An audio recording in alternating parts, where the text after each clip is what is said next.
Ketua Pergerakan Pemuda UMNO Wilayah Persekutuan, Dato' Alif Firdaus Abdul Hadi, menyuarakan kebimbangan terhadap pelantikan Hena Yoh sebagai Menteri Wilayah Persekutuan.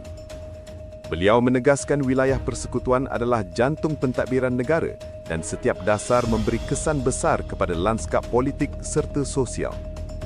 Menurutnya, masyarakat Melayu Bandar kini berdepan tekanan dan sebarang pelantikan jawatan strategik perlu mengambil kira sensitiviti serta keseimbangan kaum.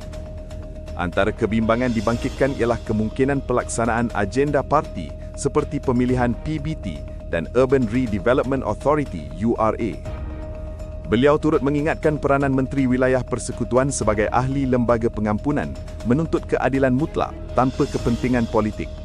Dalam masa sama, Pemuda UMNO WP mengucapkan tahniah kepada Hena Yoh serta menegaskan akan terus memantau dan bersuara demi mempertahankan kepentingan masyarakat Melayu Bandar.